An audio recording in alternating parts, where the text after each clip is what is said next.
بسم اللہ الرحمن الرحیم۔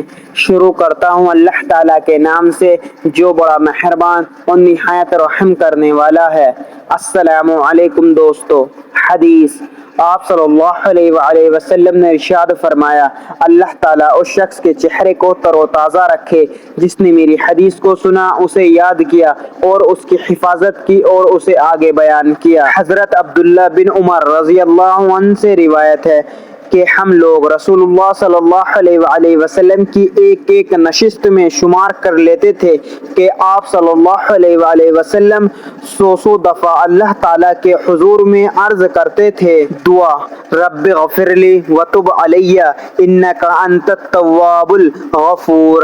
ترجمہ، اے میرے رب مجھے معاف کر دے، بخش دے اور میری توبہ قبول فرما اور مجھ پر عنایت فرما۔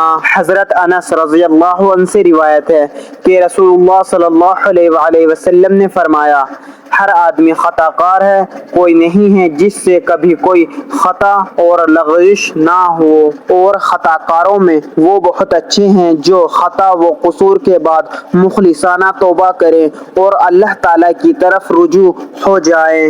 حضرت عائشہ صدیقہ رضی اللہ عنہ سے روایت ہے کہ رسول اللہ صلی اللہ علیہ وآلہ وسلم دعا فرمایا کرتے تھے، اللہم اجعلنی من الذین اذا احسنوا استبشروا واذا اساءوا استغفروا۔ ترجمہ، اے اللہ مجھے اپنے ان بندوں میں سے کر دے جو نیکی کریں تو خوش ہوں اور ان سے جب کوئی غلطی اور برائی سرزد ہو جائے تو تیرے حضور میں استغفار کریں۔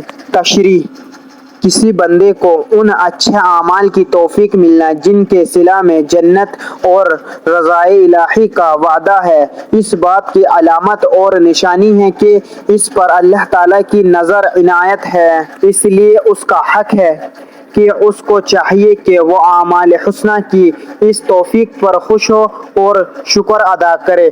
قرآن پاک میں ارشاد فرمایا گیا ہے، اللہ کے فضل اور اس کی رحمت و عنایت پر اس کے بندے کو خوش ہونا چاہیے۔ اسی طرح جب کسی بندے سے کوئی چھوٹی بڑی معصیت یا لغزش ہو جائے تو اسے اس کا رنج و دکھ ہونا چاہیے اور فوراً اللہ تعالیٰ سے معافی مانگنی چاہیے۔ جس بندے کو یہ دونوں باتیں حاصل ہو جائیں وہ بڑا خوش نصیب ہے۔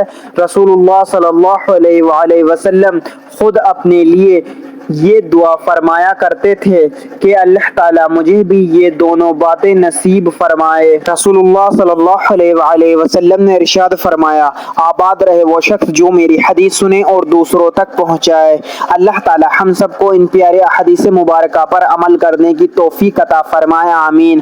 مزید اسی طرح کی اسلامک ویڈیو دیکھنے کے لیے چینل زمام علی کو سبسکرائب کر لیں اور ویڈیو کو لائک اینڈ شیئر ضرور کریں۔ جزاک اللہ، شکریہ۔